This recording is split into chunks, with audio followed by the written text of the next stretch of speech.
This conference will now be recorded.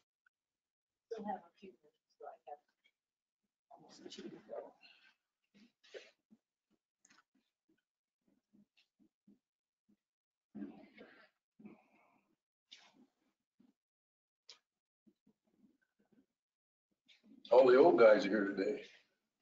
Right. Old guys, old gals. Yes, the election, who owns here are still on advanced plans. So that's the three of us. Well, Yeah, I was a day older yesterday. no, I think Miles. Did he just say his birthday was this week? Yes. Was that Joe, did you just tell us your birthday was yesterday? Sarah, Joe, and Rob. That's right. Well, I did. happy. Ask him how old he was. Well, Joe, mine is Monday, 10/10. Mine's the 25th. Okay. So you guys, all of us. Oh, Happy wow. birthday. I'm going to turn 60. I'm surprised I lived this long. Joe, I just how old? turned- Well, that's an improper question, but I was 79. I'll be 85. So you guys, you're way behind. Well, Making wisdom total here right now. You all don't look a day over 30. It doesn't get much wiser than this. I had a meeting the other day. Jay Russell, Cliff Neese, Sproul, Gensel, Roble, and myself, and Wes. We're sitting there talking about the age. The youngest one was Jay Russell. He's 67 or 68. Yeah. Welcome back Just a to the kid. United States of Kansas. You had quite a journey. Shall we begin? I'm glad you weren't in China. Yeah. You'd still be here. Yeah. Still be there. Yes.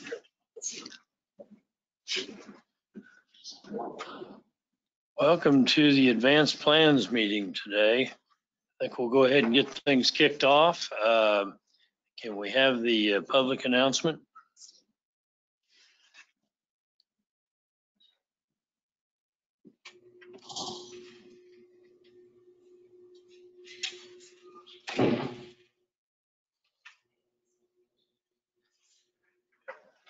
Pardon? We don't. Oh, I'm sorry. Okay, we'll skip the public announcement that we don't have. at the right meeting. So we do have a roll call.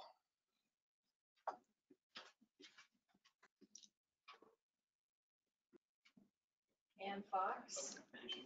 Ann Fox, Here. Joe Johnson, Here, Cindy Miles, Here. Chuck Warren, Here. John McKay, Here. Bob Dewell, Here. and we have absent Rob Hartman. So we have a pretty quorum. good. Moving on, we need to approve the minutes of the past two meetings, September 1st and September 15th. Does anybody have any questions or comments on those minutes? No, but I moved to approve. Second, Second, we have a motion and a second. All those in favor say aye. aye. Okay, we have one abstention. Are you abstaining from both meetings? So the motion is approved. We have several things on the agenda today. First item is parking and multimodal plan. We have a report from Tia Raymond. Yes, would you like me to present from the table? I'm just. Transportation planner with City of Wichita.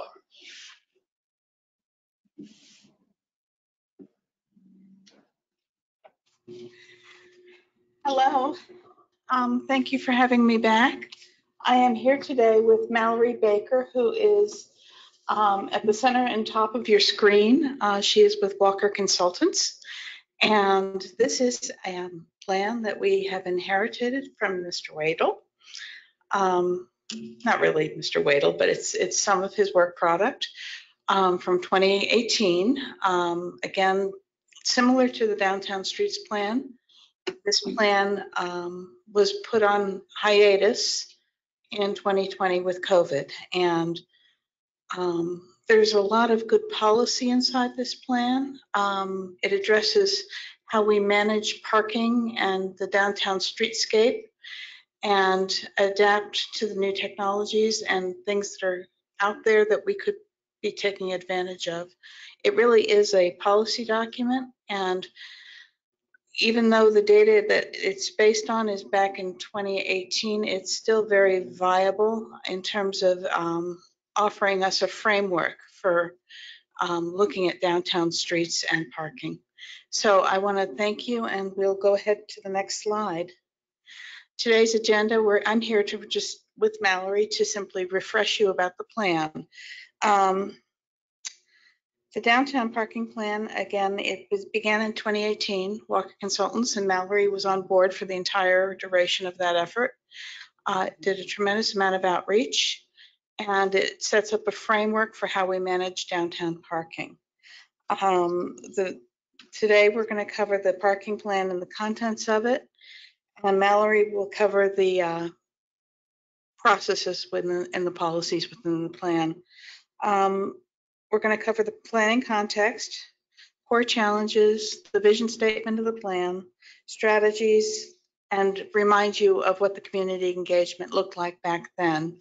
In order to revive this plan, we have devised a collection of advisory groups and steering committees. We're doing about a dozen presentations, similar to what we did with the Downtown Streets Plan, to remind everybody who informs City Council of and makes recommendations about policy and ideas that should be implemented, to refresh their memory about the work that was done and to gather your questions and comments and input going forward. So thank you very much. Go ahead to the next slide. I covered all this already. This slide just says it was put on hold with the pandemic. It's a guide for how we should manage parking for the next 5 to 10 years. It doesn't automatically mean an overnight change, but it's a slow and arduous process, and it would put some framework around how we handle capacity. And it was developed with a large amount of community and stakeholder input. So go ahead to the next slide. This is the area that was included in the downtown parking study. It includes parts of Delano. It includes the government district. It includes the Old Town district in the red. And I'd like to point out on the table up here, I put some heat maps that show where the parking hotspots are in these districts, so that you can see, based on 2018 data, where this plan might have some direct application if it were adopted. Go ahead to the next slide. And the way we're approaching this, again, we're going to work with steering committees to refresh the plan and bring it forward to City Council for adoption, or for consideration, I will say, probably in January of next year. We have a newly appointed steering committee that met last night. We had a very lively conversation about the contents of this plan. We've taken it to the Bike Ped Advisory Board. We will take it to the newly coming Transportation Advisory Board when it is seated. We are taking it to downtown Wichita on November 17th to present. And of course, we will hit any DABs that are interested. We are right now initially planning on DABs 1, 6, and 5. So this is all in pursuit of formal adoption with City Council. And the next slide just shows the timeline of these activities. I think our original plan was to be done in December with both plans, downtown streets and downtown parking plan together. But I do think this plan may lag by a month, so it may come into City Council in January for consideration. And with that, I'd love to turn it over to Mallory. So Mallory, you have the control. Okay, great, Tia. Thanks so much. Thank you all for having us this morning.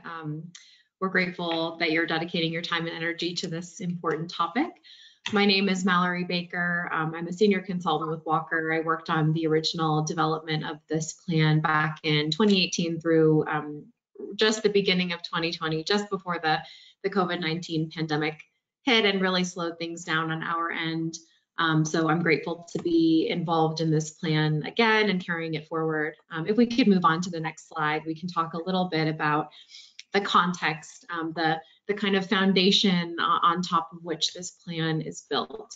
So number one, this plan really emphasizes the importance of parking management and an effective framework and policy for decision making about making parking management decisions, things like applying time restrictions or applying paid parking and really dedicating time and attention to managing parking assets. So Wichita has invested extensively in parking assets over time. In fact, the city owns, operates, or manages just about 13,000 parking spaces on street, off street, within that study area that Tia showed. So that's a massive investment. Parking is quite expensive to build, operate, and maintain. So the efficacy of the parking system is not just a factor of how much parking you have.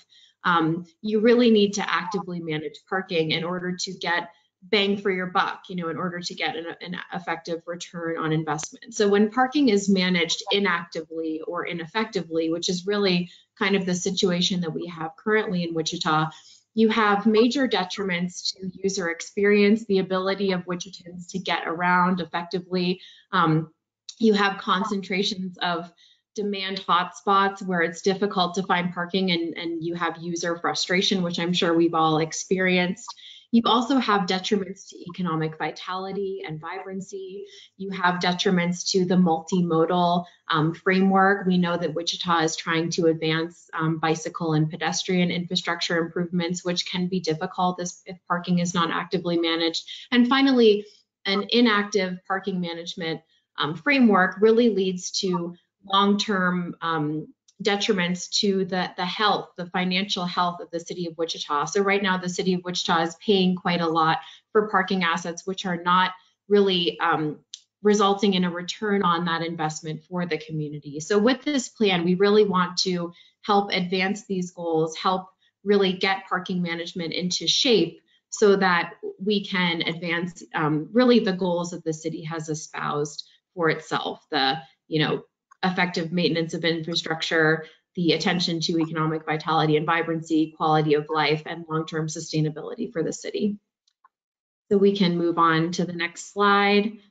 We can dig into the core challenges that we saw. And again, we did this work, the bulk of this work in 2018 and 2019. However, really the overarching conditions remain the same. We did some touch points with city staff earlier this year, as well as with a number of advisory boards already. And what we're hearing is that these realities are still the same. So we'll talk about the data that we collected in 2018, but I don't want you to think that we're relying really intensely on these specific numbers to advance this framework. The framework is still reflective of the conditions we're seeing today. So what we're seeing is, Wichita is in transformation. We've seen a lot of development in downtown, which is amazing. People are really excited about it, as well as changes and shifts in transportation behaviors and demographics. So we need to use parking management as a tool to support this transformation and demonstrate really the value of the city's curb space and parking assets, which are, expensive to maintain and important to the viability of the city. We also know that in aggregate, meaning in total, parking supply far exceeds actual demand in all areas. However, that doesn't mean that there aren't demand hotspots, places that you might go, like along Douglas Avenue, for example, where it is really, really hard to find a parking space. So that tells us that we need to actively manage turnover and those demand hotspots to make a difference and make it easier for people in Wichita to find parking that's appropriate for them. Next slide, please. Thank you. So really quickly, this is data that we collected back in 2018. These numbers have changed a little bit. You know, there have been some assets taken offline, some assets built, but overall what this tells us is, you know, it's just demonstrating this reality that is still present today, that in aggregate, supply far exceeds demand, but you still have these concentrations of demand in certain areas, and that's where we need to really focus and use this framework to manage demand, manage turnover, to make things easier for people. Next slide. So this just shows in aggregate this is back in 2018, but in speaking with city staff, this is, and we're going to do some spot checks here. The realities are still the same. So as you can see, that green tells us that there's a lot of supply in those locations, but the red is where you will go there. You'll say, I can't find a parking space near my destination. So those are the areas where we want to focus our energy on managing the spaces. And right now, the places where we have active parking management, like time restrictions or meters, don't necessarily align with the intensity of demand. You might look at this and say, hey, there are meters in areas or time restrictions in areas where demand is not concentrated. So we want to use this framework to make sure that we're laser focusing our active parking management efforts in places where demand is hot and high to make people's lives easier. Next slide. So just summarizing some additional core challenges, as I've said already, maintaining parking assets is expensive. That's obvious. You know, parking assets, especially structures, are really expensive to maintain, and there needs to be a clear value proposition for these assets, meaning if they're not used effectively and efficiently, or if there's no demand for them, it's really challenging for us to justify spending a lot of money on operating and maintaining them. We also have seen a lot of advancements in parking technology, and we need to take advantage of those advancements to balance demand, support other modes of travel, address those localized demand shortages, and just make it more effective and more efficient for people to park in Wichita. So there's a lot of tools that we can use to advance those goals. So how are we addressing these things? If you could turn to the next slide, please. So we have a vision statement, and this is sort of the umbrella under which all of our strategies live, and we try to advance this goal. So I'll just read it to you. In 2040, the city of Wichita will be a community where parking contributes to the civic, social, and economic vitality of the community. Parking will be a high-quality, integral part of a dynamic, connected, and seamless multimodal transportation system. The city's parking system will strive to be convenient and efficient for a diverse and comprehensive range of users.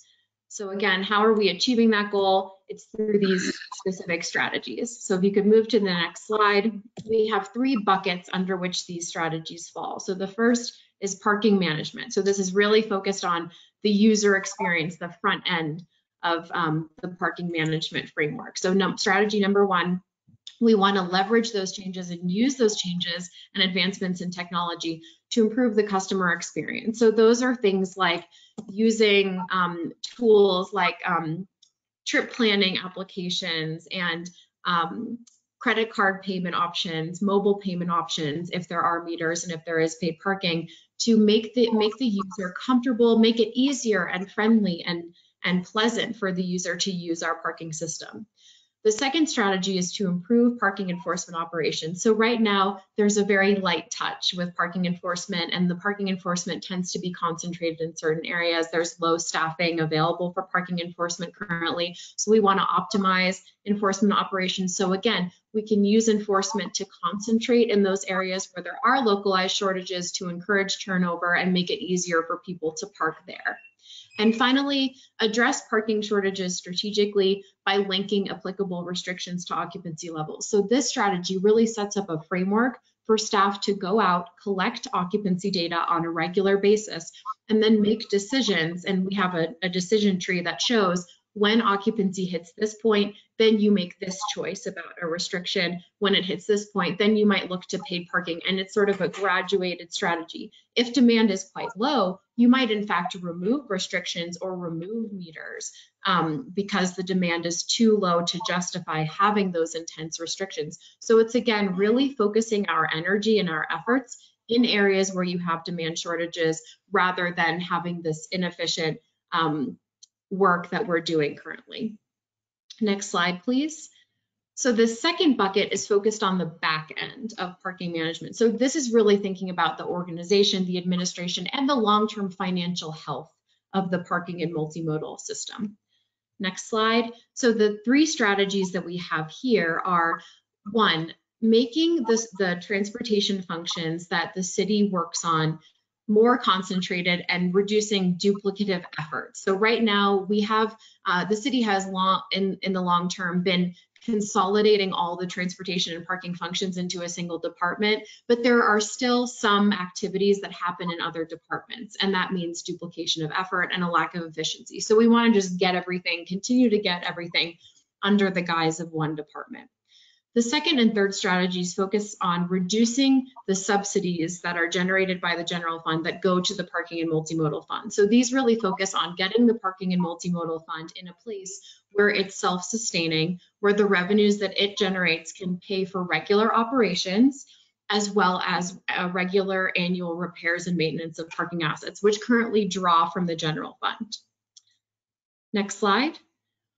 So the third and final bucket is focused on design and community. So the way that the community experiences and interacts with the parking system in the physical realm. Next slide. So the three strategies we have here are to support design guidelines that provide for greater mobility choice and enhance the environment for biking, walking, transit, and other modes. So really what this means is this plan is throwing support behind the work that the city of Wichita is already doing with bicycle and pedestrian planning. So this plan throws support behind full-scale implementation of the bike master plan and the pedestrian master plan. The second strategy here is to improve the communication of parking and transportation information to the public and stakeholders. So right now, the city of Wichita does a pretty good job of communicating parking options to folks, but there's not a ton of consistency and it's not on a ton of channels. So this is really making sure that the public, the community, regardless of whether you're a first-time parker in Wichita or you park in Wichita every day, this is really getting you the communication and the information that you need to make good decisions. And finally, people were so excited about the redevelopment and the continued development and strength of development in downtown Wichita. So we want to leverage strategic investments from the Parking and Multimodal Fund to continue to support private development for the benefit of the community. So for example, we might look at investments like if we have an underutilized public parking structure to allow a new development to use some of that parking structure for its development to fulfill its parking requirements. That's just one example. Next slide, please. So we wanted to touch base with you on how the community shared their voice and influenced the development of this plan. So we were so grateful to have over 1,000 participants in the development of this plan back in 2018 and 2019. A lot of people contributed and influenced this plan, from a steering committee to neighborhood focus groups to digital channels, as well as a public open house. Next slide. So we'll touch on each of these individual components. There was an original steering committee for the plan, which is reprised and changed a little bit for this new adoption phase. The steering committee met 6 times over the course of plan development at key milestones and really guided and directed the plan at key intervals. We had representatives from City Council, the WDDC, Visit Wichita, Downtown Neighborhood Association, Old Town, Delano, the Transit Advisory Board, the Wichita Chamber, the Metropolitan Area Planning Commission, as well as a number of local business representation. Next slide. We also had some very focused focus groups with neighborhoods and community members in the different neighborhoods that were a part of the study area for this plan. We met them where they were at, in breweries and coffee shops at the Downtown Chamber building. So we met with Old Town, Douglas Design District, Delano, the Wichita State University neighborhood, and then finally just the Downtown Chamber. So we got to have kind of those very specific pieces of feedback from the neighborhoods that were impacted by this plan. Next slide. We also had a lot of digital options to weigh in. We had nearly 900 responses on our online survey through SurveyMonkey, which was issued to the overall the public at large, and we had some just organic social media posting and participation from local businesses and neighborhood associations and nonprofits. Next slide. We also had a public open house. These are some photos of the activities that we did there. And then, so we'll just go to the next slide to talk about the key themes.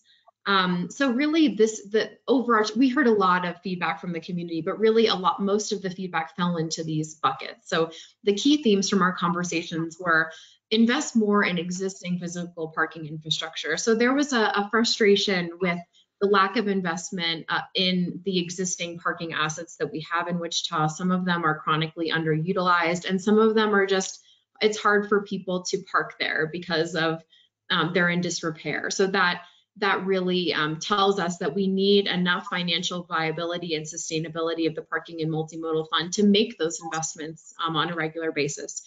People were really excited about Wichita's continued investment in multimodal options like pedestrian infrastructure, bike infrastructure, and transit, and supportive tools to get people around the community effectively with signage and wayfinding. People were continually excited about the redevelopment and continued development in downtown Wichita after many, many decades of a lack of investment. So they wanted to continue to use parking strategies to support new development and redevelopment over time. And finally, a lot of excitement in technological advancements, interest in things like credit card enabled meters, smart meters, if we do pay parking, digital signage and wayfinding, trip planning tools, all those great things that we talk about to improve the user experience and just make parking easier and more pleasant for the everyday user. Next slide. So this time around, our next steps are to, again, just refresh the plan, make sure that our recommendations are still reflective of the realities that we're seeing today, and perform a gap analysis. So we've started working on a gap analysis to really show staff what they'll need to accomplish in terms of collecting data once this framework is adopted and they can move forward and sort of have their marching orders, if you will. And then we have these community meetings where we're hoping to gather feedback and just shore up excitement about the adoption of this plan, which I think can really make a big difference in the Wichita community. So with that, I think we're wrapped up with the presentation portion, and we're excited to hear your feedback, questions, comments. Thank you again for your time. Are there any questions or comments of the speaker? Chuck? Glad to see this mantle being brought back up and back on the schedule. One of the things that for me that I've seen change since 2018, number of people that are considering the possibility of electronic cars, is electric charging stations. Anyway, is that a part of this plan at all to be considered? That's a great question, and I think especially with the components of the Inflation Reduction Act, which offers subsidies to folks buying both like new and used electric vehicles, we'll continue to see that. So that's an excellent point. It was briefly touched on in this plan, but I think it wasn't as big of an issue at that point. So that's a key part of our refreshing of the recommendations when we think about decision making and those leveraging technology. We will have some guidance in the plan about number of electric vehicle charging stations on the street and in parking facilities, as well as just some general guidance around just the volume of electric vehicles that we'll see on the roadway and how that should be addressed in the infrastructure. 2018, I had a lot of folks that were in the never me, I'm never going to buy an electric car camp, that are now probably in the next few years, I'm going to be looking at that. So it's a changing dynamic. We're right in the middle of it. Yeah, absolutely. I think that's a great point. Thank you so much.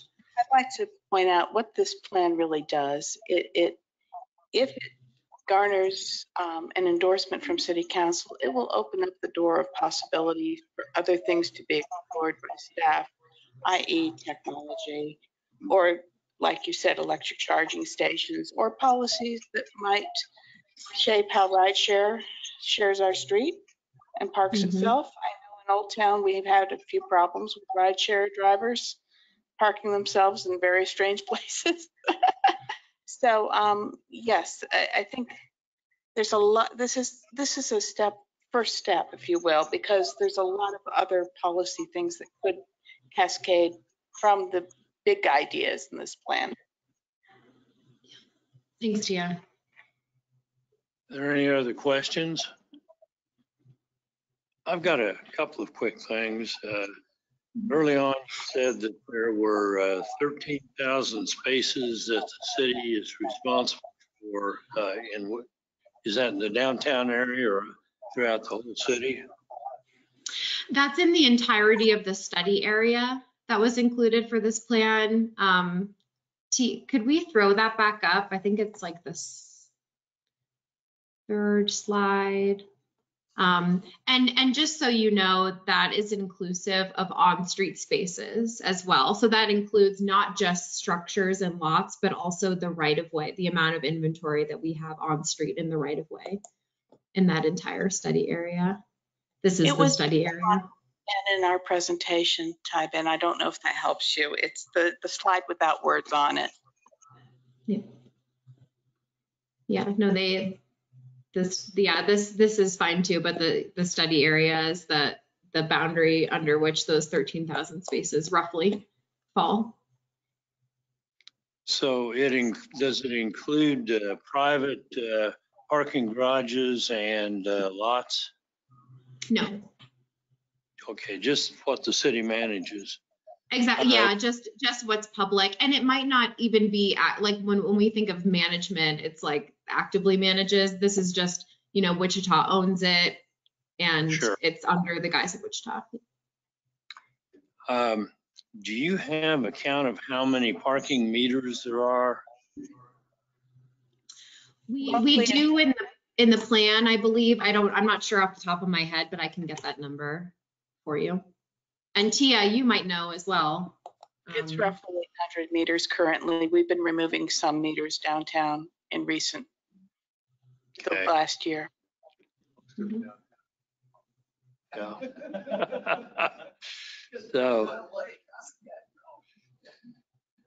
when you said one of the goals was to make the costs and maintenance of parking self-sufficient, Mm-hmm. that sounds like that if you're going to get that revenue from parking rental, the cost is going to go up. It may, yes, but it may not go up everywhere. There may be pockets where we have free parking where there's less demand. It's not about collecting money for parking per se, but it's about using payment as a tool to encourage turnover where people really want to be, like around Nassau Park at lunchtime. Mm-hmm. Yeah, and I'll say too that, you know, right now the parking and multimodal fund at one point was was self-sustaining, meaning that, you know, it generated sufficient revenues to pay for its annual expenses. Right now, the community is paying for parking pretty extensively because that parking and multimodal fund is drawing from the general fund. So it's drawing from community resources. The general fund has to fund parts of the parking and multimodal fund instead of paying for other things that the community needs. So ultimately, you know, we would like to create a system in the long term. You know, this won't happen overnight. We won't raise rates or just focus on revenues so intensely that the community really feels it in a way that's negatively impactful. But over time, we would like that parking and multimodal fund to be self-sustaining, so it's not drawing and pulling from the general fund. And Tia is right that might include some increases of rates in some places, but it won't be just because, you know, we're trying to generate a certain amount of revenue. That consideration in those decisions will be made because the demand is so intense in certain areas that we need higher rates to facilitate turnover to free those spaces up. There might even be removal of meters in some places where demand is low. So I think the easiest way to conceptualize it is just say the number one priority for this plan is to better manage parking resources. And one of those is to make sure that parking is available to folks in high demand areas. And there are a couple of different ways that you do that. Time limits are one way. If time limits don't work, then paid parking is another method that's available. But I think, as has been explained in the presentation, a secondary thing of this too is to reduce the subsidy that the parking fund has, or to make it more self-sustainable. And I'd like to Exactly. Thanks, Scott. quickly add, a lot of the reason why the parking fund receives that sort of a subsidy is the age of the infrastructure. The Macy's garage requires a lot of upkeep, for example. Mhm. And we're seeing as downtown redevelops, there's less and less that we need to put into these structures because we do have cooperation of the development community. And so, you know, it's wonderful to have customers. And so I have hope that it won't always be this way. And it really won't take a big lift or a lot of dramatic change to how we charge for parking in Wichita. I think it really is about focusing where we put our energy. Yeah, absolutely. How much influence has the development? This is done in 18, it's almost 23 now.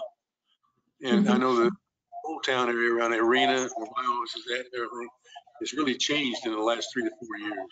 It's going to continue to change. Commerce Street, they've just now opened it up to a whole bunch of stuff.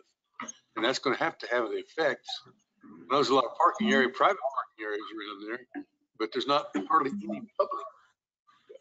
Mhm. Yeah, I think that's a great point. I'm sure that Tia and Scott might want to weigh in on that too. Really, this plan, we understand that there have been substantial quantitative and qualitative changes in the areas included in this plan.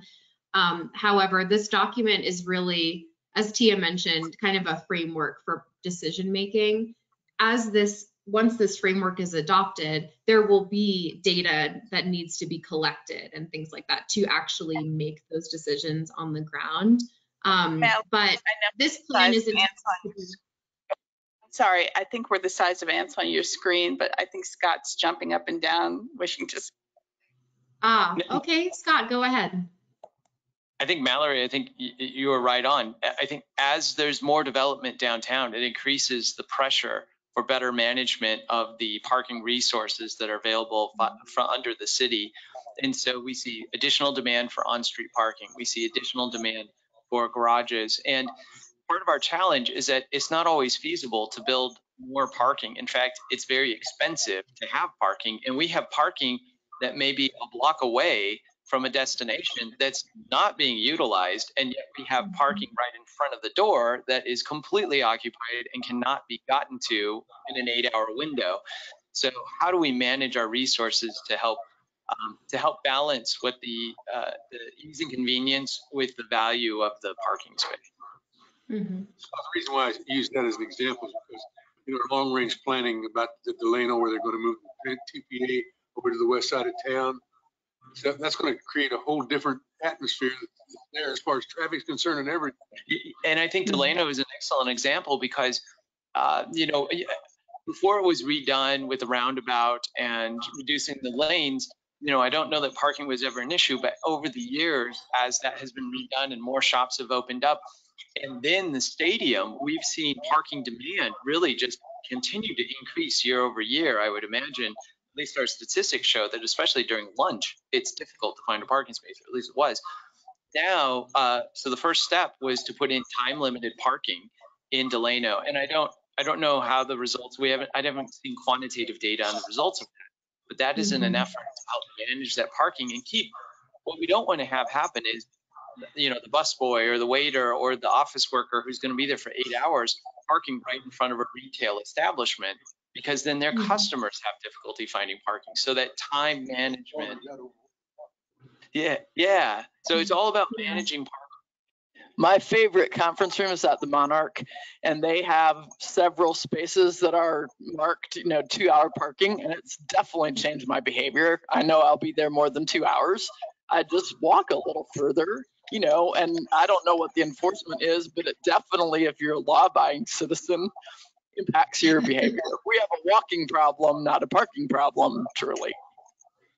And I think that, so I love hearing that. A lot of people actually will realize that there's not enforcement being conducted, and then they'll habitually park in those spaces anyway. But I wanted to just make sure that we address the idea of sort of data changing over time, and with this plan will hopefully grow alongside the city. And this plan is intentionally a decision-making framework rather than a laser-focused kind of implementation plan, because we know that Wichita is sort of in this transformational period. And I think a lot of issues have been brought up in this conversation that will change over time. You know, electric vehicle permeation in the market, autonomous vehicles, the use of rideshare, just the changing traffic and parking patterns in downtown Wichita and in these various neighborhoods, that will change over time.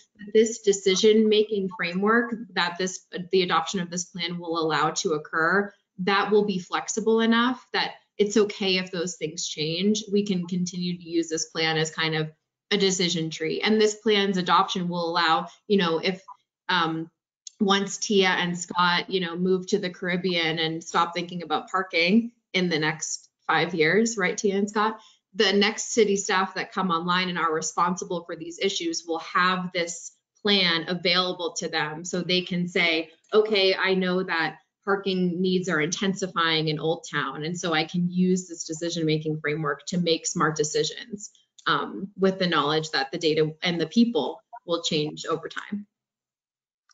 So like to add, you know, the decision point is not going to be with staff.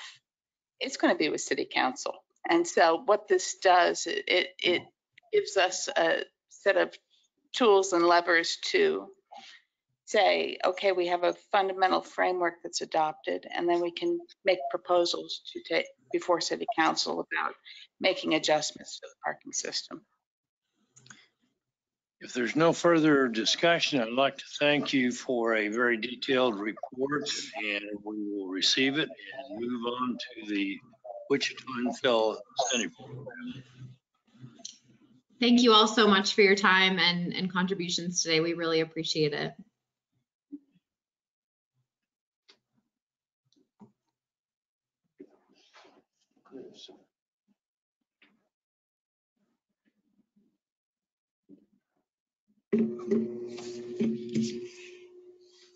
We ready? I'm taking the mic, so I assume you're ready for me to get up here, Mary. So thanks, Chris Labram. I'm the director of MABCD, the Metro Area Building and Construction Department.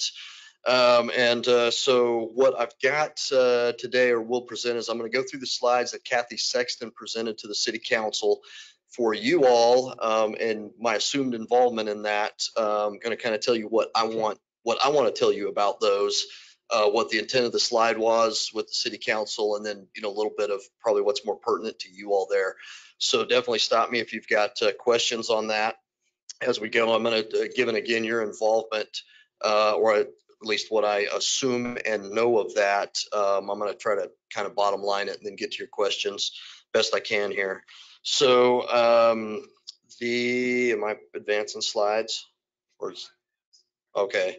So in the presentation, obviously, the bottom line is establishing an infill program, beginning with a pilot type concept. So you all, I believe, are all aware, of course, of the work done with, and you all did a lot of that work with Places for People.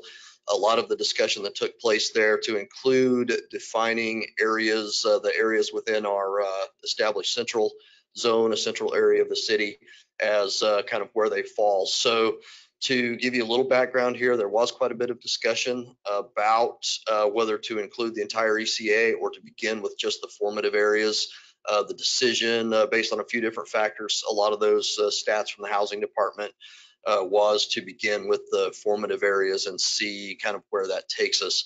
So one thing to, again, to point out, I see names, I see Scott Knable's on, I think Ann was part of that. Anyway, and what I'm getting at is when Places for People first was going and being discussed, there was an incentives committee. Mary led that for some time. So the incentives committee that met and worked a lot on trying to figure out what incentives could be in place. We see that builders, developers we're looking for quite a large amount of incentives compared to kind of where city staff was beginning with that. So we came to a point there where the land bank was established, a few things were done, but the incentives discussion kind of stalled out, for lack of a better term. Kathy, a lot of what Kathy's charge was in her interim time as an assistant city manager was to get something going there. We wanted to get something out, get something moving. If nothing else, tell us what we need to do for the future. But we knew if we could get something started, it should, just that. It should at least let us know what we need to do to move the needle from here. And of course, all the reasons for infill still apply. So next slide, please. A lot of Kathy's aim with this chart was to let the city council know what the overall impact of the budget would be, what the waiver, what we hope to accomplish, but a lot of that was to let them know that kind of here's where we're at, here's what we expect to happen, and this won't break the bank. So that's when you see that we have 352 building permits each year, and then 1,056 over the 3 years in these areas. So what I want this committee to be aware of is, if you don't already know, my department across our entire jurisdiction does an average of about 41,000 permits a year. So 352 out of 41,000 is what we've got for development, infill development, revitalization, exactly those kind of efforts in this area. This is also an area where we find we have a lot of work, a lot of problems with unpermitted work. Our neighborhood inspection team, who's enforcing housing code, they're in these areas a lot and find a lot of remodel, siding, roofing, HVAC, electrical, other types of work going on without permits. So one of our goals here too is to get a better habit pattern established and to assist with going, it's a safety thing, you need a permit, you need an inspection, and at least for the next 2 years, you don't have to pay for it. So in the cases right now, we have actually made the call, so you're aware that if we do find unpermitted work in these scenarios, it's normally we double the fee for that. Sometimes I waive that based on the circumstance. Right now, we're still going with the fact that 0 times 0 is 0. So we're not going to even we're not going to charge you the normal fees or anything that we would. We're just going to get you in here and get you a permit and do the training, do the education piece. If I find reason, we find a behavior in there, a pattern in there, what we'll do is make you no longer eligible for the program. So we're not, again, we're not looking to charge the fees, looking to kind of use that as an educational tool. Any questions on this before I move on? So next slide, please. So interesting here is we know again that this part of the city is an area where we're going to see a higher than average number of condemned houses being removed, whether that be a city action that requires that or does that, whether that be the result of a fire, result of just aging older houses. These are the areas where, again, higher than average number of homes are going to be removed, and we're left with a vacant, what we would call infill lot. So with those, we've had 91 permits for new construction over the last 3 years. That's one area where we would really like to move the needle with this. So another interesting side note, if you had not heard that or not aware, maybe I should have Ann guess how many of those were nonprofits. Not quite, but half. Yeah, half. So well, a little more than half. 41 of those were actually ones that were charged a permit. The remaining were nonprofits who built those houses, and we already do waive the permit fee for the nonprofits. We do that. We are able to do that because of the home program with the housing department. There's a grant offset there, so that's still there still is a revenue stream that comes to the city when those fees are waived, because we can use that as the grant offset report. So we were already doing that. Hopefully that we see momentum with this to again move the needle and get spur some more infill of new homes in those areas. Next slide, please. As the discussion boiled down, we've got if you talk a new home, and the fees, one thing that you will hear often is you'll hear to the effect of, okay, so I have a $4,000 building permit on my home. If you build a new home, you're probably in these kind of areas, you're probably right that you're going to be in the neighborhood of $4,000 for the total permits. Generally about 750 of that is going to be my permit. The rest of that is the public works required fees for sewer, water, their equity fees and their tap fees or their hookup fees. So the bulk of the fees are public works. We had quite a bit of discussion about that. In most cases, you are not going to incur a new set of fees because you're for those, you will have to pay for a new water meter hookup oftentimes. But other than that, most of the infrastructure is in place. Where we do see those fees come into play, and this is still a point of discussion, is that if you go from a single family to a duplex, because then you do incur that added set of fees for the duplex side. Public Works is still taking a look at that, but at this point in time, the sewer water equity fees remain in place. It's just the MABCD related fees that are waived. Now, what we did as part of that is we are waiving all of our fees. So if it's an MABCD fee, any type of revitalization, we're looking to improve. So yes, there is a $25 or $35 permit if you get a water heater, because we do want to inspect those. We have had a few houses blown off their foundations from improperly installed water heaters. So but right now we're saying, yep, even a water heater, you get a free permit. Roof repair, anything, porch repair, anything like that, even those that are pretty small dollar permits for us, we're still going to waive that. I've had several questions so far about what do I have to do to apply for this. All you have to do is show up. And when we determine, when we know that address is in the ECA, permit writer will check it. And if you are in that area, 0 fee for the MABCD side. On that note, my understanding, I think at his media brief today, which is taking place right now as well, maybe is finished, the mayor was going to announce that the website on the city's webpage is now live.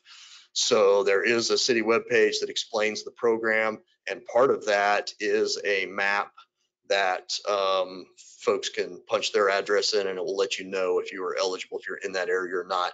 And that's also the same map we will use to help our permit writers determine that. Right now it's a little more manual. So we of course wanted to have that website in place prior, but we didn't give GIS very much time to work with that. So they scrambled. They did a great job to get it as quickly as they did.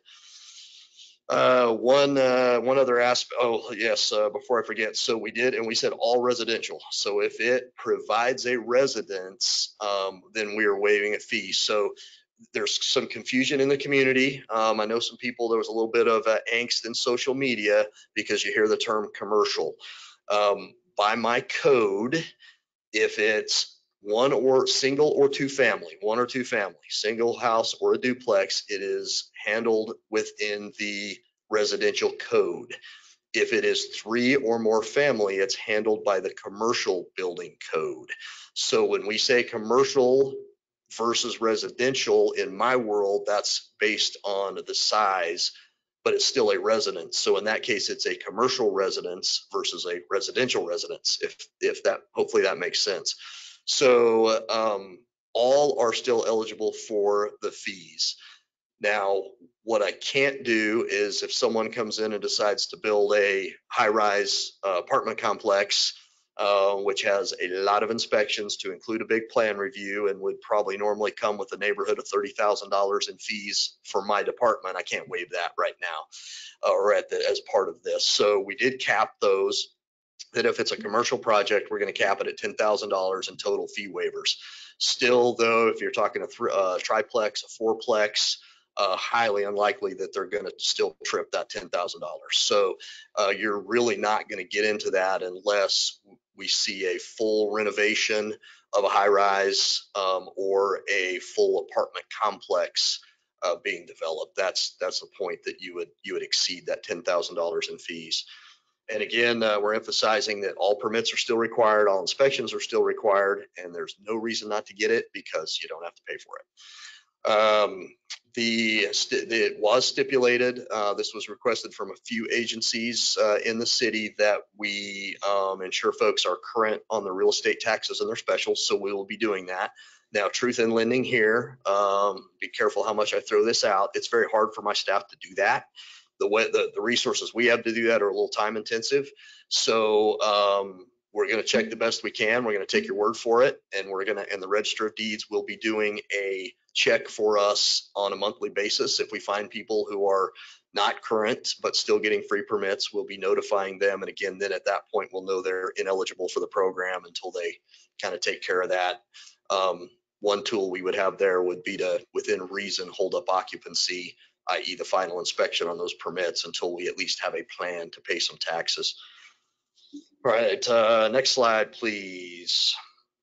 Now, where I already told you that Public Works is standing by at this moment, they're not going to waive sewer and equity, but they are going to reimburse the landfill fees for lots that do require demo of structures, vegetation, et cetera, that is on those lots. A big barrier to builders building new homes on the infill lots is often the amount of site prep that is required. Sometimes that includes a lot of overgrowth with volunteer trees, et cetera. Sometimes it includes demo of structures that are there. The real concern for our builders, they would like to see this higher because they don't know what they're going to get into with the underground a lot of times in these two. So sometimes they find things there that cause a big issue. So again, there's still some discussion with the Builders Association about this, as they would like to see the landfill reimbursement stay in place at least to this level, as well as potentially just the availability of dollars to help with site prep in general in the program. So again, that's still on the table, still being debated at this point in time, and is not part of the pilot beyond the $5,000. So trying to make sure that the community knows that you'll have to have receipts. So keep the permit that we issue a permit with all of our receipts. It will show that it is a zero fee. So if you have your MABCD permit with a 0 at the bottom of it, and then you keep your receipts, you do have to use the city landfill. So they'll have to go to Brooks, keep the receipts, and then Public Works will refund up to $5,000. Public Works has currently put a $400,000 cap on that program. So if they reach that point, they will have to suspend it. You're going to have a minimum on that. I mean, so you have to have a permit, an active permit, before this comes into play also. Correct. Okay. Yes, correct. So that is, yes, in order to be reimbursed, you will have to produce the permit we issued to you. All right, slide, please. And I think I just covered all of that. I did want to point out that there's no cap on mine. So next slide, please. Must be paid. I think we got all that. Next slide. So yeah, we did not put any cap on this. You saw my permit numbers before. So right now, if this program exceeds or at least meets what I would say are my hopes and dreams, we'd be waiving maybe $400,000, neighborhood of $400,000 in fees. That would be if this incentive basically doubles what we normally collect in these areas for fees in a given year, then I'll be looking 400, maybe 500,000 in fees. I have that. We are revenue based, so no tax dollars at play here. These are all permit and licensing fees that will be at play. We maintain a reserve fund to manage fluctuations in the market. Compared with my budget right now, our reserve fund is in excess. So I'm currently discounting all plan review and building permits by 10%. So no matter where you are in the city, now noting when I say building, that's the definition of a building permit. So that does not include trades, electrical, plumbing, mechanical at this point. But currently, no matter where you live in unincorporated Sedgwick or city of Wichita, you get 10% off if you come to do a remodel, something that's classified as a BLD. And then in these areas, of course, you're free. So we were at a point, given the status of our fund, that I was talking to WABA, City Council, County Commission already about where we would next discount or further discount fees. We needed to even further reduce our fund. So what I like about this is the agreement is that this is our next area of discount. Fairly safe because I've got enough in my fund to cover it now. And then given the forecast that we have on the table, if a lot of our industry models are correct, we're going to see a large downturn in activity about by this time next year. So this kind of keeps us in a safe zone too, where we're not doing a very aggressive discount right now that we might have to bail out of in less than a year. So again, kind of, very happy with kind of the way all of that adds up at this point, and certainly that we can hopefully help some folks in these areas to get going with that. And if what we generally see works, we see someone remodel, we see someone build a new home in a vacant lot in a neighborhood. Now you start to see people cleaning up their yards. You start to see people painting, repairing porches, fixing even outbuildings. So you start to see that once a few on the neighborhood start to do it, they go, well, okay, if somebody else is going to care, then I'll go back to caring too. And it tends to really spark that. I know Ann's had a lot of experience with that in Habitat, where you see that if they can get a new house or two on the block, you start to see a lot of really good things happen. Slide, please. I think that kind of covers basically what I was looking to get in front of you all. Obviously, doing that to meet the needs of the community. Again, all things that I think you all are at least if not more aware of needing to be accomplished here than I am, or as I am. So next slide was just, of course, Kathy's recommendation, or our city recommendation to the council, which was approved. And then since I am a county managed department, we did take this, met with the county commissioners, went through all the same discussion with them, and we actually have a resolution in place to officially allow me to waive the fees on that side. So yeah, we're set, we're off and running. Again, we threw a lot on GIS and IT, so we now have the website going, but we still have been honoring this since Monday. We've had, I think I forgot to mention, so I checked before I came up, we've had given away 11 free permits so far, not quite $2,000 worth. So we're started. What other questions? What questions do you have for me? So did the builder community react positively to this? Do they anticipate this will impact their new construction in these areas? Their position is that it's a start. So they're happy to see a start. They think it will have some positive effect, but they are very hopeful that even throughout the program, we will analyze that and continue to work it, maybe increase the incentives that are allowed. And this addresses supply side, but as you know, demand side is another part of the component here. Will there be any consideration for property tax abatement for those who purchase in this area to incentivize the demand side? That is a great question. And so, yes, that has already been to include from WABA. Wes had pulled a lot of their data and some of the consulting firms they use. So he had provided information on that, some further discussion on that. So that is on the table, whether to maybe be infused with this, or most likely, whatever would come next. So at this point in time, that has not been brought in, but at least it has been identified for further review analysis. Probably important there to state that, because a lot of people ask, how do I get eligible for this?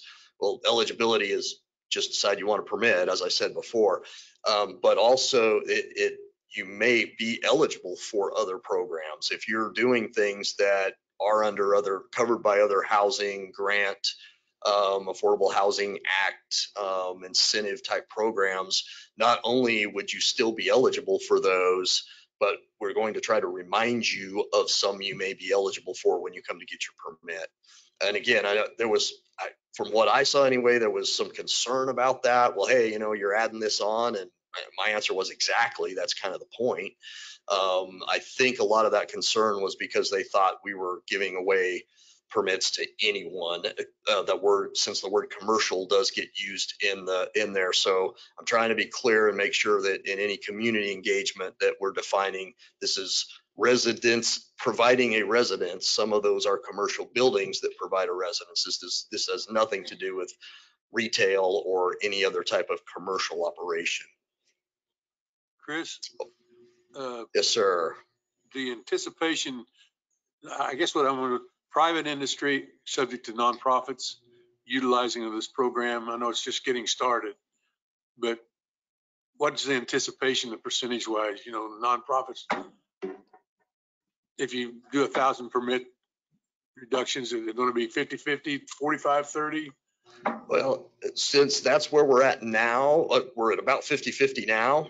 So, or maybe even a little more like a 60-40 with nonprofits taking advantage of this. So the hope is that, yes, we will shift that to where it's more like a, 80-20, 70-30, to where we are incentivizing some regular business and individual property owner revitalization and effort, in addition to what we're already doing with the nonprofits.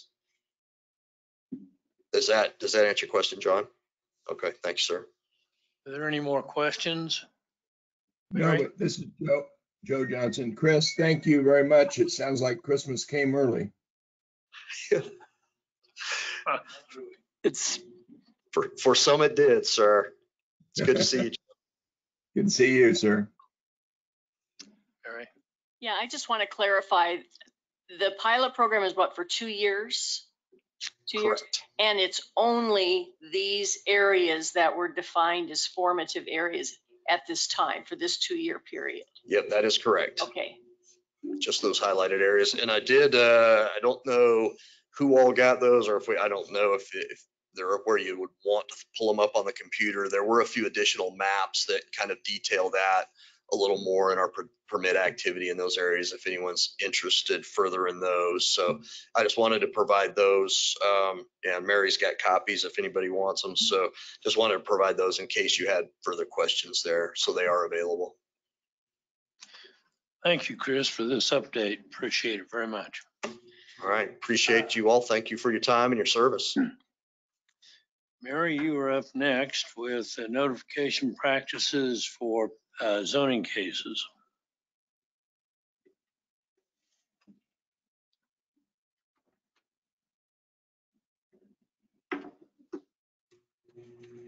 Okay, well, thank you, everyone. Just a quick update. Back in the summer, City Council member inquired about our notification policies and wanted our policies on the distance that we go beyond a particular zoning lot when someone applies, and wanted us to review that. So we've done that. And just to give you a little background, we have Kansas has some minimum standards that they have throughout the entire state. And what that is if you are in a city, an incorporated city, your notification is 200 feet. If it's out in the county, unincorporated areas, it's 1,000 feet. And that is from the perimeter of a given lot or group of lots that is under consideration for some sort of zoning action. And so that is actually what most cities and counties cover. Now, starting back in 1975, which interestingly enough, we are very close to 50 years of this other policy that the city of Wichita established, and that's the one we use every day here in this department. If within the city, if you have an application that comes in and your property is 1 acre or I should say under 1 acre, we use the 200-foot notification distance for all those people that get notified of an action taking place. From 1 acre to 6, it's 350 feet, and it goes all the way up. Once we hit 25 acres within the city, then we're matching the county level of 1,000 feet. So we decided, well, let's go see what everybody else in the state is doing, because we've been doing this for quite a while. And we have a number of cities here. We listed cities, and almost everybody just abides by the state standard of 200 feet or 1,000 feet. Until you get up to Lawrence, Kansas. They doubled theirs. They go out 400 feet.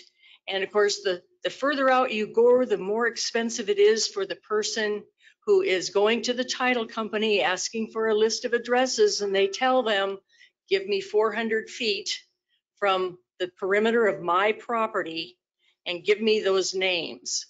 And it's not unusual for them to spend maybe anywhere from $300 to $500 just on buying those names. And then we, the department, we mail them out. So we have that expense as well. But that expense is incorporated into their filing fees. And so this is what we found. Nobody else out there was doing much beyond the state minimum that we could find. Now, we only have like 8 or 9 cities here, but we could keep asking, but I'm certain those smaller cities are only doing the minimum. And so anyway, just to kind of let you know what we found from there. And like any small little question like this, sometimes it leads to other questions. So that's certainly a possibility, and we're happy to keep going on this. But we've got, like I said, almost 50 years of this other policy, and it seems to be working for us most of the time.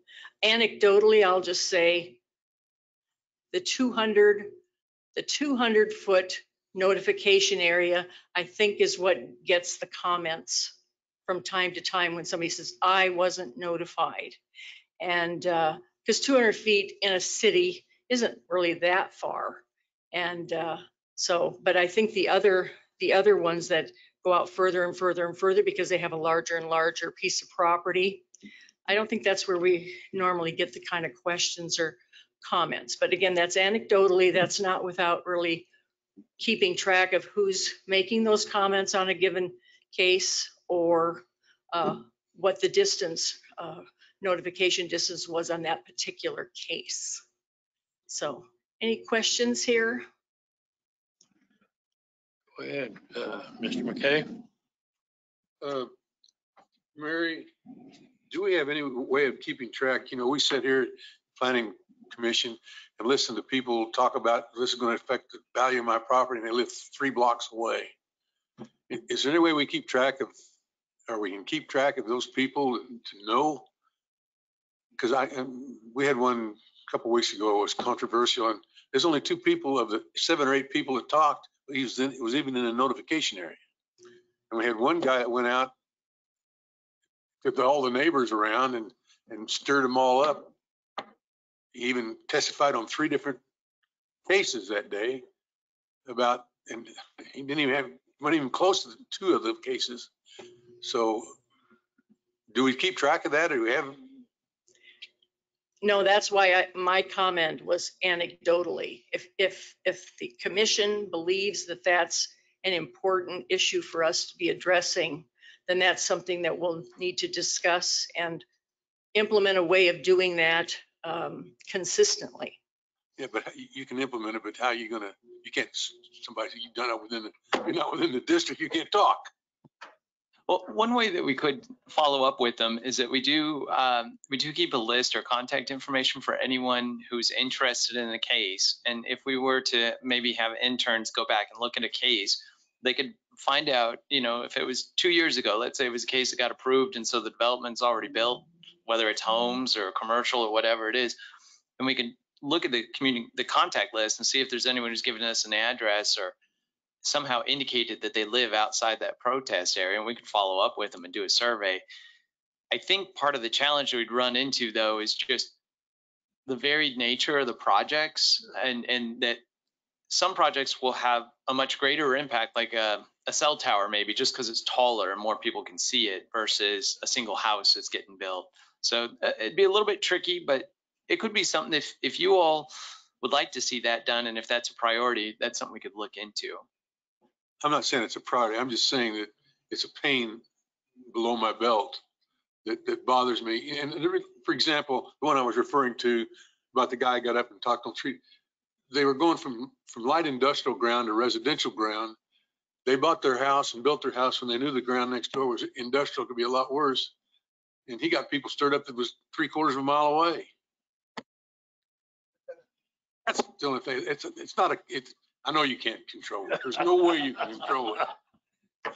But it's just a pain to me.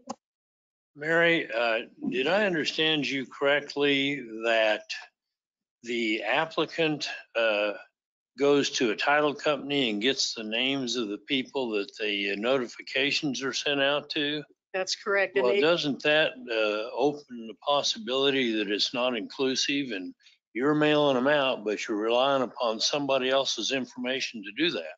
well, the title company prepares that list of addresses based upon the information they have.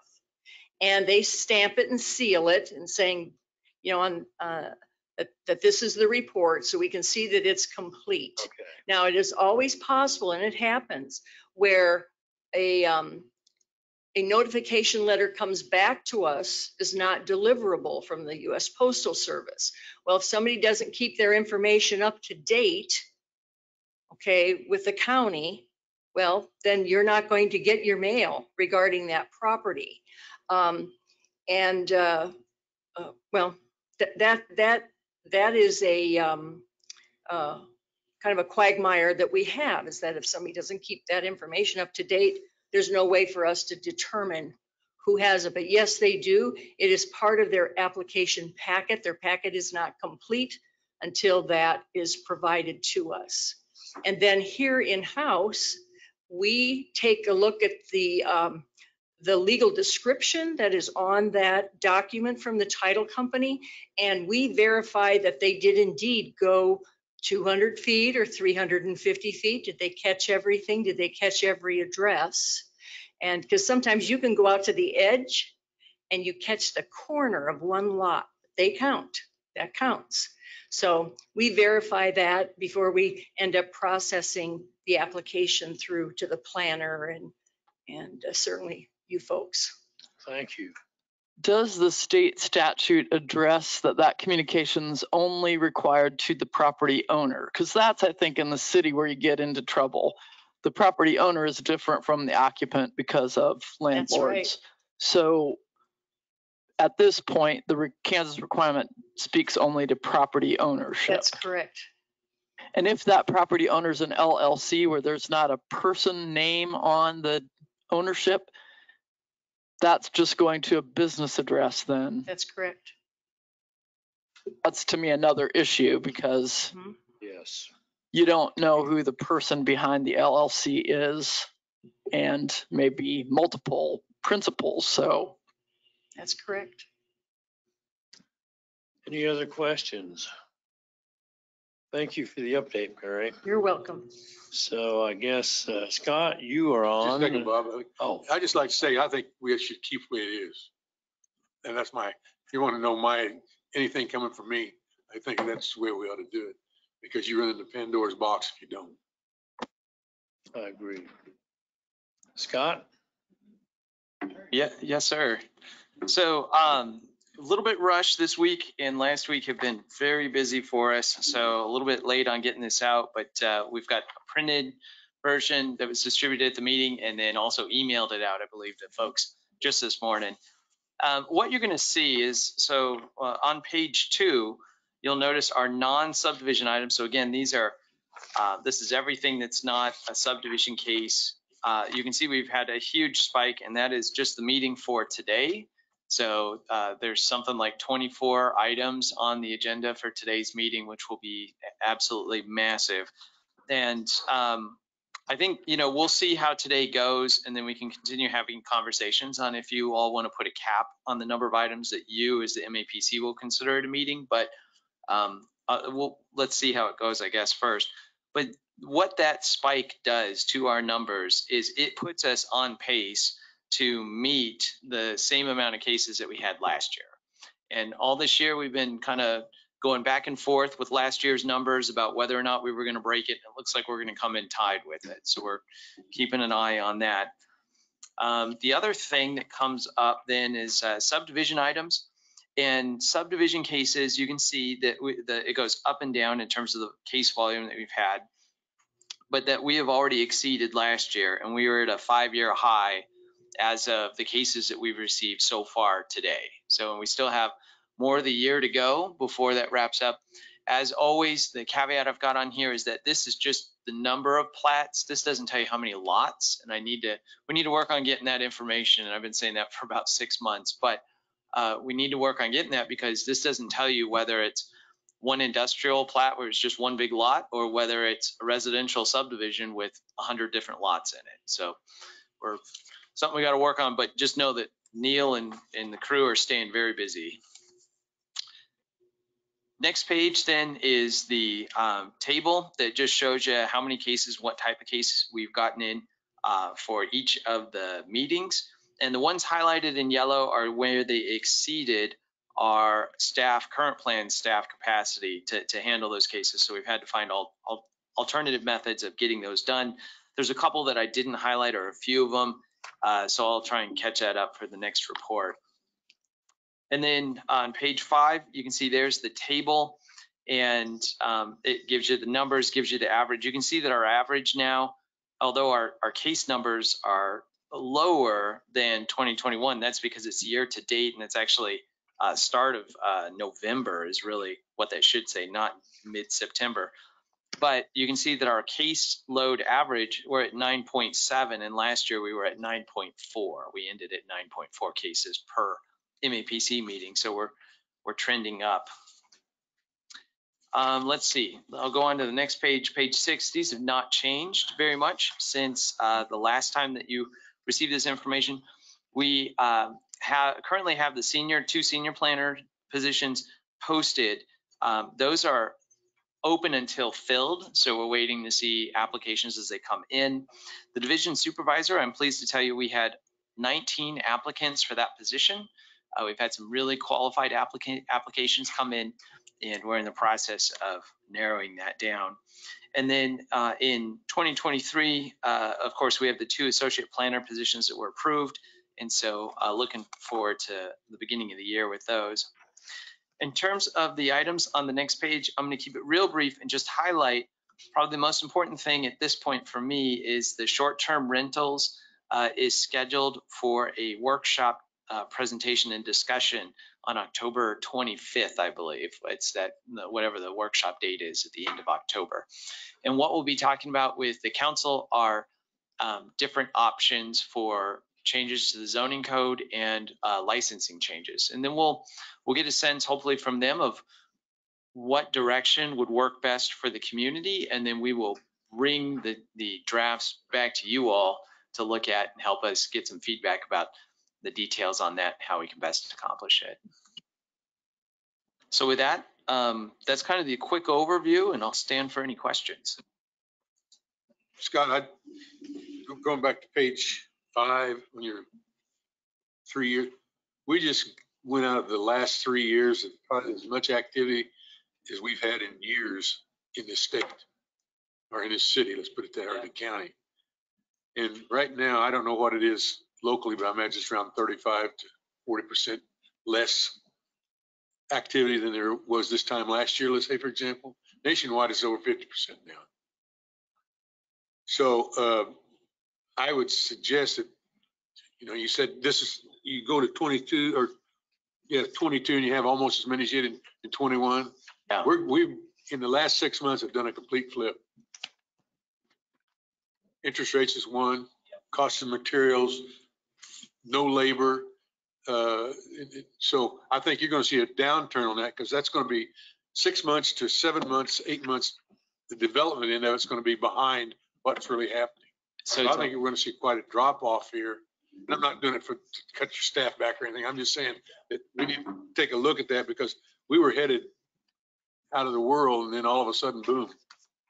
And I am so glad to get your insights on this because this is something I've been weighing back and forth because I have committed that we've got 2 positions that are coming up in 2023 that we can hire. I know we have to fill one. It's just not even a question to me because Neil Strahl needs to have an opportunity to teach someone. So we've got to have someone in it to fill one. But I'm just saying that these figures are going to be skewed. oh yeah, no, but where I'm getting at with the second position is I am nervous about bringing on another staff person if the floor is going to drop out from underneath us. And I've been watching the news articles about the interest rates climbing. I've seen that the housing market in a lot of other cities is exactly done a 180 almost. And so I keep an eye on that. Locally, we've not seen that, but I'm really glad to get your insights on what you're hearing from people who are actually doing the building. Well, we had a meeting last week with just a dinner to sit down and talk about it. And most of them were the developers around. And that's where I come up with the 35% about possibly drop off. They're talking about it. And, but West Gallion keeps on top of that. But also we got, not many people know this, but we have the guy that's going to be the president of NEHB in 2 years in our association. Carl Harris is his name. And he's on top of it. He's got all the national statistics if you want to get some kind of a way to get it, because Wes can get that from him. What I'll do is I'll reach out to Wes. It'd be great to touch base with him anyway, but especially to talk about this. And the fortunate thing is that it's such a dynamic time that I think we've really seen a lot of changes that will impact us going forward a number of months, but we still have to close out 2022. So we have some time before we make a decision. No, I understand that, but I'm going to say that we're going to see a dramatic change. It's almost like it was in 2008, Ever Williams. We're going to see something similar to that, I'm afraid. Well, and the bad news is that will curtail a lot of the permit action that we see or zoning change actions. But the plus side of that is that if we have staff here who are not processing zoning applications, that gives us more time to do neighborhood plans and corridor plans to catch up on those areas where we're seeing a lot of kind of tension between new development and residential areas, and also areas that need some redevelopment and also tweaks to the zoning code. We have plenty of stuff that we can work on, but it'll give us a chance to do that.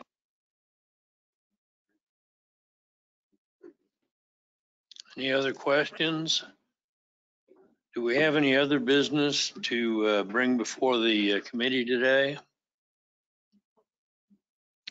Public comment? Yes, sir. Yes. Please give us your name and address. Good morning. My name is You have 3 minutes. Okay, here we go. Name is Lonnie Barnes. My address is 2924 North Terrace Drive here in Wichita, Kansas.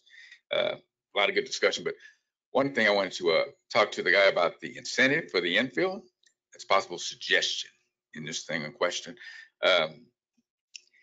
Many of the areas, and it's a pretty broad area, but the area I want to specify more is that around northeast area. You're talking about from the bypass going back to Hillside and maybe from 25th Street going over to Smithers Central.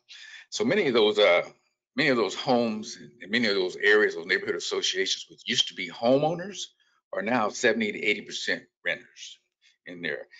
Many of those homes were built about 1950 and coming forward in here. And so, and when he talks about waiving the permits and all those other things, those are good incentives, but most of those help big developers and people of this nature here. So when they say they want to waive these here to encourage people for safety issues, we're going to come in and reinstall hot water tanks and things of this nature, and they don't go get a permit, or roofs, they don't go get a permit. These people are going to somebody. Most of the time, these are small, independent contractors that are doing this work in here. And here there are rental properties again. So when I say most of your people there are landlords and property owners of this nature here, maybe we need to offer an incentive in here. And that incentive could be in here because those properties are so old, the furnaces, the hot water tanks air conditioners, the roofs, most of those are expired and they're old and they're going to have to be replaced in here. And so for them to bring them up to code, safety is going to be good. Waiving that's going to help, but maybe we ought to give them some type of incentive, whether it be a voucher or a waiver of something nature here. Maybe that's a one-time within a one property or one-time limit that they can apply that towards replacement of a hot water tank or a roof or heating and air, something that the landlord actually can use to help bring his property up and incentivize him to invest in it, because he's the ones that are going to be bringing the property up. You know, so you give him some methods that he can use in here. So it can be time limited, amount limited in which he uses, but you want to give somebody some incentive to do something with the property that they have, not just the new builds. Okay. Thank you. Anybody have any comments? Stand for questions. I'm a landlord, that's why I say. Not a big landlord, but for the few, and I have to deal with the properties around me. A lot of them are subsidized Section 8 and stuff of this nature, and they make requirements harder because of the regulations and requirement makes it hard for them to bring it up. And so once they have soaked the money out of it, they just leave it. Mr. Duell, what I can offer is that planning staff, Mary will take the transcript and provide that to Chris Labrum so that he's aware of the comments and can help consider those as he looks over the program for incentives. Good. We have your name and address, sir. We'll see if somebody gets back to you. Good job. Any other business to come before the committee? If not, we'll stand adjourned. Thank you, Mr. Duell.